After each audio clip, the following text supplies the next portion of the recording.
నమస్తే, నేను మీ Venkatesh. Welcome to TMR news. ఇక నిన్న మార్నింగ్ దాదాపుగా నిన్న మనం ఒక వీడియో చేయడం జరిగింది. ఏది చిల్లర ప్రవీణ్ గురించి, అంటే నిజంగా దోస్తుగా మొన్న చేయడం జరిగింది. ఏది మన ఛానల్లో ఒక వీడియో చేయడం జరిగింది. దీనికి సంబంధించిందంటే, వీడిని అరెస్టు చేస్తే ఈ చెడ్డి దోస్తు ఈ చిల్లర ప్రవీణ్ గారు ఇక వాడు వీడు అన్నందుకు తప్పడం లేదు. ఎందుకంటే వీళ్ళు ఇష్టమున్న పదజాలంతో మాట్లాడితే మనం ఏమి బూతులు, వాడు వీడు అన్న పదం బూతులు కాదు.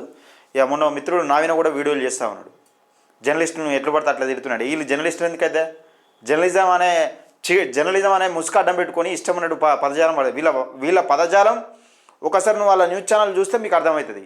ఎందుకంటే నేను పెద్దగా అవి మేము పట్టించుకోను. ఏంటంటే మీరు వీడియోలు చేస్తే మీకు ఫోన్లు చేసి ఎందుకు చేస్తున్నావు అవన్నీ ఉంటుంది. సమాధానం ఎట్లుంటుందంటే, నన్ను ఫేమస్ చేయడం కోసం మీరు వీడియోలు చేయొద్దు.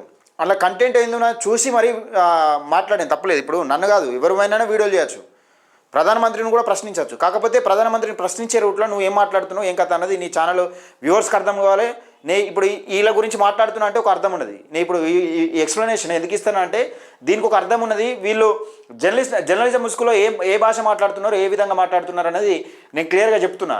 ఆ జర్నలిస్ట్ మిత్రుని పేరు కూడా నేను తీయదలుచుకోలే. నీ తీసేంత నీ దగ్గర సబ్జెక్ట్ ఉన్నదని నేను అనుకుంటలేదు. ఇది చూద్దాం. ఇక అయితే మనం వీడియో చేసినాం. ఇలా ఈ చెడ్డీ దోస్తులకు ఎక్కడ చేడింది మరి? నిజంగా అమ్మాయిల జీవితంతో ఆడుకున్న ఈ శంకర్ గాని గురించి వీడు ఎందుకు మాట్లాడతాడు, ఈ చిల్లర ప్రవీణ్ గారు ఎందుకు మాట్లాడతాడు అని మనం ఒక వీడియో చేయడం జరిగింది. దానికి నిన్న ఈ హెచ్లోడు ఏం చేస్తున్నాడంటే, వీని ఛానల్నే వీడే కామెంట్ పెట్టించుకొని చెప్తున్నాడు. లైవ్ స్టార్ట్ అయ్యే ముంగట ఒక కామెంట్ పెట్టు, నేను డైరెక్ట్ మాట్లాడితే ఇప్పుడు వాడెవడో మాట్లాడిన దానికి మనం మాట్లాడితే కరెక్ట్ కదా, అంటే మనం మాట్లాడిన దానికి డైరెక్ట్ కౌంటర్ ఇస్తే కరెక్ట్ కాదుగా అని వీడు ఎంత బల్బు మాటలు మాట్లాడుతున్నంటే, లైవ్లో ఎంత బల్బు మాటలు మాట్లాడుతున్నంటే, అమ్మాయిల జీవితం అంటే నీకు అంత చులకనైపోయింది. ఇప్పుడు ఒక ముగ్గురు పుట్టిన తండ్రి ఒక అమ్మాయితోని, ఒక వివాహితతోని, అంటే ఒక భర్తలైన అమ్మాయితోని సంబంధం పెట్టుకొని తనను పెళ్లి చేసుకుంటా అని మోసం చేసి 4-5 సార్లు శారీరకంగా కలుసుడు నీకు కరెక్ట్ అయిపోతుంది. ముగ్గురు బిడ్డల తల్లిని అక్కడ ఇడిచిపెట్టి వేరే అమ్మాయితో కులుకుతున్న వ్యక్తి నువ్వు చేస్తున్న పని కరెక్టే అంటావా నువ్వు? అంటే అమ్మాయిల జీవితాలంటే నీకు అంత చులకనైపోయింది. ఇద్దరు అమ్మాయిల జీవితాలు అంటే నీకు అంత చులకనైపోయింది. అంటే పెళ్లి చేసుకున్న తర్వాత కూడా వేరే వాళ్ళతోనే అక్రమ సంబంధం పెట్టుకోవచ్చు. నువ్వు ఆ విధంగా మాట్లాడుతున్నావు అన్నట్టు.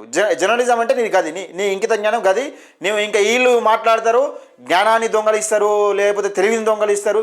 ఈ దరిద్రులు మాట్లాడతారు వీళ్ళు ఇలాంటి భాష. దయచేసి మిత్రులారా, ఫుల్ వీడియో నేను మాట్లాడిన వీడియో 3 నిమిషాలేమో ఉంది. నేను ఫస్ట్ వినిపించిన తర్వాత తప్పు నాదా వీందా అనేది ఒకసారి క్లారిటీగా మీరే చెప్పండి. ఒకసారి వీడు ఏ పార్టీ జర్నలిస్టు, వీడి దగ్గర సబ్జెక్ట్ లేదని చెప్తున్నా.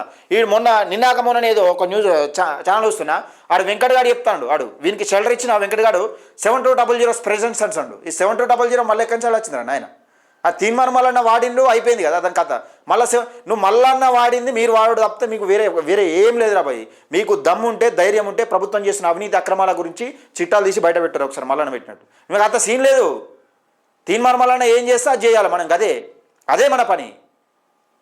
కొంచెమన్నా సిగ్గుండాలి. దయచేసి మిత్రులారా, వీడియోని ఎక్కువ మందికి షేర్ చేసే ప్రయత్నం చేయండి, లైక్ చేయండి. ఒకసారి చూద్దాం ఇది ఏం మాట్లాడతాను. చిలక ప్రవీణ్ అన్న, ఈ కాంగ్రెస్ ప్రభుత్వం మీ పైన కూడా కుట్రలు పన్నగలదు. జాగ్రత్తగా ఉండండి. మేమందరం మీ వెంటే ఉంటాం.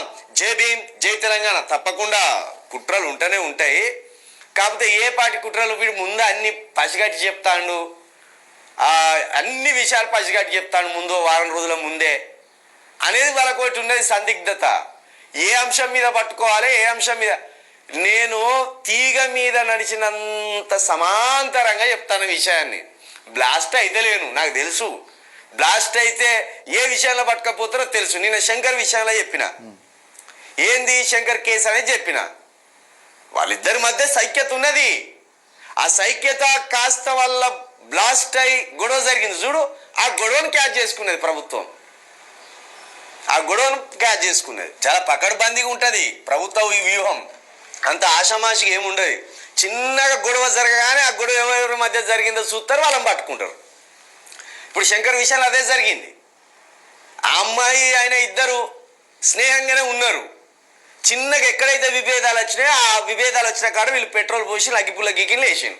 కథం చల్లగా చలి కాకుండా కూర్చున్నారు. ఇప్పుడు ఇద్దరు బ్లేమ్ అయ్యారు. వాళ్ళిద్దరు ఇప్పుడు ఆ అమ్మాయి బ్లేమ్ అయింది, అబ్బాయి బ్లేమ్ అయ్యారు. వీళ్ళకి ఏం కాలే, ఇంకేం చేస్తాను లేదు తెలుసా. ఈ శంకరు నిన్న ఒక వీడియో రిలీజ్ చేసిండ్రు, ప్రభుత్వం రిలీజ్ చేసినట్టున్నది. ఆ వీడియోలో ఆ అమ్మాయి దగ్గర శంకరు సెల్ ఫోను తీసుకుంటున్నాడు. ఆ అమ్మాయి నవ్వుతున్నది, గొడవేం పడతలేరు వాళ్ళు. ఆ అమ్మాయి నవ్వుతున్నది, మనోడు సెల్లు లాక్కొని దీని పాస్వర్డ్ చెప్పంటే అమ్మాయి నవ్వుకుంటేనే పాస్వర్డ్ చెప్తున్నది. సారీ, పాస్వర్డ్ చెప్పలే, నవ్వుతున్నది. అక్కడ దాకా రిలీజ్ చేసిండు. దీన్ని ఎవరు ఫార్వర్డ్ చేస్తానంటే కాంగ్రెస్ వాళ్ళను తిన్మార్ మల్లి కానీ బ్యాచ్ ఫార్వర్డ్ చేస్తాను. ఇక వాట్సాప్ గ్రూప్లకు నాకు తెలియదు, నాకు ఫార్వర్డ్ చేసిండు. ఇక అది ఏది చూపెడితే బాగుండదు, అమ్మాయి ప్రైవసీ. ట్విట్టర్లో కూడా అదే వీడియో పోస్ట్ చేసినట్టు చెప్తున్నారు, మరి అది ఎంతవరకు నిజం తెలియదు. అట్లా వాళ్ళిద్దరి మధ్య మంచిగానే ఉన్నది. ఏంటంటే ఇక చూడు, శంకర్ అనేటోడు శంకర్ని రాసలీలలు, శంకర్ని మించిన రాసలీలలు చేసేటోడు లేడు, శంకర్ కామాంధుడు. ఇక మొగాడు ఆడది అన్నాక రిలేషన్ ఉండకపోతే ఏముంటుంది? మగాడి మధ్య ఆడళ్ళ మధ్య ఉండేదే రిలేషన్ ఉంటుంది. అది ఎలాంటి రిలేషన్ అనేది ముఖ్యం. అంతా కూడా రేపిస్టా, స్నేహపూర్వకమైన రిలేషనా, ఘర్షణ పూరితమైన రిలేషనా, ఏ కోణం అనేది ఇంపార్టెంట్. అక్కడ వాళ్ళిద్దరు సైక్యతనే ఉన్నారు. అక్కడ వీళ్ళకే ఏడుపులు వస్తాయి, వీళ్ళ కండ్ల ఎంబడి నీళ్ళంటే నీళ్ళు కారుతానే. ఇది వీడు క్లియర్గా మాట్లాడింది దాన్ని బట్టి మనకి ఏమర్థమవుతుంది అంటే శంకర్కున్న అమ్మాయికి సంబంధం ఉందని ఫస్టే వీనికి తెలుసు. అందులో ఆ వీడియోలో ఉన్నది క్లారిటీగా చాలామంది కొంతమందికి ఏర్పడలేకపోవచ్చు అన్న క్లారిటీగా చూపెట్టమని మనం చూపెట్టిన వీడియోలో కూడా చూపెట్టారు. ఎందుకంటే అమ్మాయి ఫేస్ చూపెట్టదు కాబట్టి, అమ్మాయి జీవితాలతో ఆడుకోవద్దు కాబట్టి నేను కూడా ఫేస్ అనేది బ్లర్ చేసిన. ఆ ఫేస్ అనేది అట్నే బ్లర్ చేసి వచ్చింది. మనకు సోషల్ మీడియాలో వైరల్ అవుతున్న పోస్ట్ను అట్నే బ్లర్ చేసి వచ్చింది. మనం దాన్ని క్రాప్ చేసి వాళ్ళు ఇక కొన్ని వాళ్ళకి సంబంధించిన కొన్ని పెట్టుకున్నారు. అది బ్లర్ చేసి మనం దానికి సంబంధించిన వీడియో మనం రిలీజ్ చేయడం జరిగింది. అంటే మనం సోషల్ మీడియాలో వస్తుందని చూపెట్టడం జరిగింది. అంటే అమ్మాయికి ఉన్న సంబంధం ఉందని వీనికి ముందుగానే తెలుసు. ఎందుకంటే లంగ కథలు ఇవన్నీ, వీళ్ళు చేసే లంగ కథలు అమ్మాయికి ఉన్న వీనికి సంబంధం ఉందని తెలుసు. అందులో ఉన్నది శంకరాన్ని కూడా వీడే చెప్తాడు. ఇప్పుడు అందులో ఉన్నది శంకరాన్ని వీడు చెప్పిండా? అరే హౌలేగా సిగ్గు శరం ఏమన్నా ఉన్నదిరా హౌలే? ముగ్గురు బిడ్డలు. ఇప్పుడు ముగ్గురు బిడ్డలు, సరే కొడుకో బిడ్డలు, ముగ్గురు పిల్లలు ఉన్నారు. ఆయనకి ఒక అమ్మాయిని పెళ్లి చేసుకొని ముగ్గురు పిల్లలను కన్న తర్వాత ఇంకో అమ్మాయితోని అక్రమ సంబంధం పెట్టుకున్నాడు. ఎంతవరకు కరెక్ట్ అవుతుందిరా? వాళ్ళిద్దరూ సఖ్యతనే ఉన్నారట. అది చేసింది స్నేహపూర్వకంగా. వీడు ఎంత ఒక రేప్ కేసు పెడితే స్నేహపూర్వకంగా స్నేహం చేస్తే అంటే స్నేహపూర్వకంగా ఉంటే రేప్ కేసు పెడతారా హౌలేగా? ఒక అమ్మాయిని పెళ్లి చేసుకుంటా అని చెప్పి ముగ్గురు పిల్లలు ఉన్న తర్వాత కూడా ఒక అమ్మాయితో అక్రమ సంబంధాలు పెట్టుకొని నువ్వు పెళ్లి చేసుకుంటా అని చెప్పి అమ్మాయిని మోసం చేసుడు ఈయన దృష్టిలో కరెక్టే అన్నట్టు. అంటే ఈ అమ్మాయి జీవితం ఏమైపోయినా పర్లేదు, ఆ అమ్మాయి జీవితం ఈయనతోని పెళ్లి చేసుకొని ముగ్గురు పిల్లలు కన్నా ఆ పాపం ఆ అక్క జీవితం కూడా ఖరాబ్ అయిపోయినా ఏం కాదు. కానీ వీడు ఏమంటుండంటే అమ్మాయికి అబ్బాయికి ఓకే ఉన్నది, మధ్యలో వీళ్ళే ఎడుతున్నారు అని చెప్తుండు. సిగ్గు శరం ఏమన్నా ఉంటే, అరే నువ్వు ఒక మనిషి పుట్టుక పుడితే ఒక నిజాలు నిర్భయంగా మాట్లాడు. వాడు చేసింది తప్పు, 100% తప్పు. సఖ్యత ఉన్నదాలు ఏదైనా విషయం పక్కకెడితే ముగ్గురు పిల్లలు పుట్టిన తర్వాత ఒక అమ్మాయితోని అక్రమ సంబంధం పెట్టుకున్నాడు, 100% తప్పు. చెప్పనుకొని చంపుతారు. అరే ఈ విషయం ఇట్లా మాట్లాడితే ప్రజలే చెప్పనుకొని కడతారు, నేను కాదు. ప్రజలే చెప్పనుకొని కొడతారు హౌలేగా. ఏం మాట్లాడుతున్నావు? సోయున్నారా నీకేమన్నా? నువ్వు ఇవ్వాల్సింది ఎక్స్ప్లెనేషన్ గదేనారా హౌలే? అంటే అమ్మాయికున్న ఈయనకి శంకరగానికి సంబంధం ఉందని ఫస్టే తెలుసు. ఈ లంగ కథలన్నీ వీళ్ళు కలిసే చేసిరా మరి ఏందన్నది వీని భాగవతం కూడా బయట. వీడు చెప్తే తీగ మీద నడిచినట్టు చెప్తున్నట. వీడు చెప్తున్నట ముందే తెలిసి ఏ విషయంలో పడుతుంది. అంటే ఇలాంటి లంగ పనులన్నీ మీరు దాచుకుంటా ఎదుటోడైతేనేమో పెద్ద భూతత్వంలో పెట్టి చూపెడతారు. ఇక మీరైతేనేమో మేము చేసింది కరెక్టే, సఖ్యత. అరే హౌలే, ఎవరు చేసినా తప్పేరా? అది 100% తప్పే అని చెప్తున్నాం మేము. ముగ్గురు పిల్లలు పుట్టిన తర్వాత ఇంకో అమ్మాయితో అక్రమ సంబంధం పెట్టుకొని పెళ్లి చేసుకుంటా అని చెప్పడం అది కరెక్టారా? ఇదారా జర్నలిజం? నీకు నేర్పిన జర్నలిజం నీతి ఇదారా? వీని బల్పు చూడు. ఇంకా నేను తీగ మీద నడుస్తున్నాడు. తీగ ఏం నడుస్తున్నాడు? గీదారా? ఇద్దరు అమ్మాయిల జీవితాలు నాశనం చేసిండు వాడు దుర్మార్గుడు. వాడిని వెనకేసుకొచ్చుడు నువ్వో దుర్మార్గునివి. దయచేసి మిత్రులారా, వీడు మాట్లాడే మాటలు ఇట్లుంటాయి. మాట్లాడదంటే ఎందుకు మాట్లాడద్దు? ఇప్పుడు జర్నలిజం ముసుగులో నువ్వు మాట్లాడకుండా ఉండనుంటివి. మాట్లాడిన తర్వాత మళ్ళీ వీళ్ళు చేసింది కరెక్టే, వాళ్ళిద్దరు మంచిగా ఉన్నారు, మధ్యలోకే మధ్యలో అంటే ఇప్పుడు ముగ్గురు పిల్లలు కన్నా తల్లి జీవితం ఏం కావాలరా? ఇప్పుడు వీని పెళ్లి చేసుకున్న అమ్మాయి జీవితం ఏం కావాలి?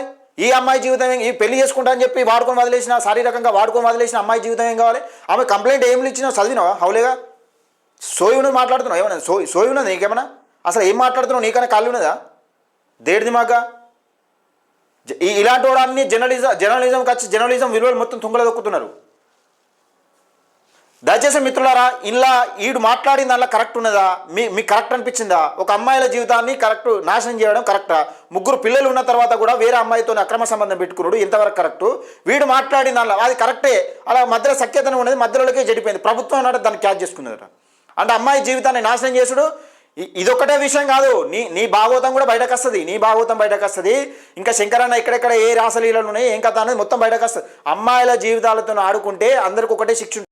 కర్మఫలం నువ్వు ఎగిరినవు ఆ మధ్యలో, ఎగిరెగిరి పడ్డావు కదా, ఏం లేకుండా ఆధారం లేకుండా ఎగిరెగిరి పడ్డావు కదా. తీర్మానం వల్ల దీన్ని రాక్షస ఆనందం పొందుతున్నట. సిగ్గున్నదా మాట్లాడడానికి? తీర్మానం వల్ల మాట్లాడింది ఎప్పుడన్నా ఈ విషయంలో?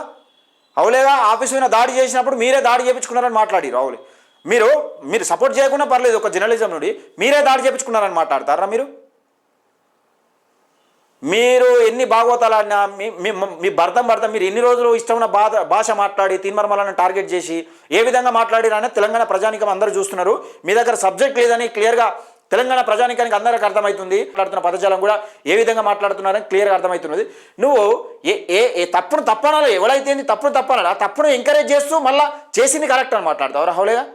దయచేసి మిత్రులారా, మరి మీరేమనుకుంటున్నది కామెంట్ రూపంలో తెలియజేయండి. దయచేసి ఈ వీడియోని ఎక్కువ మందికి షేర్ చేసే ప్రయత్నం చేయండి. ఎందుకంటే జర్నలిజంలో ఇలాంటి నీచులు నికృష్టులు ఉన్నాక ఏ జర్నలిజం ఎలా బాగుపడుతుంది, ఎలా మాట్లాడాలని కూడా ఒక విషయం పైన, ఒక సున్నితమైన విషయం పైన ఎలా స్పందించాలనేది కూడా అవగాహన లేని ఇలాంటి వేస్ట్ గాళ్ళు జర్నలిజంకి వచ్చి ఇక ఇష్టమైన పదజాలం వాడితే మనం చూసుకుంటూ ఊకుంటే మనం మూర్ఖులం అయిపోతాం. దయచేసి మిత్రులారా, వీడియోని ఎక్కువ మందికి షేర్ చేసే ప్రయత్నం చేయండి. తప్పనిసరిగా లైక్ చేయండి. మీ అభిప్రాయాన్ని కూడా కామెంట్ రూపంలో తెలియజేయండి. టీఎంఆర్ న్యూస్ను తప్పకుండా సబ్స్క్రైబ్ చేసుకోండి. టీఎంఆర్ న్యూస్, పేద ప్రజలకు.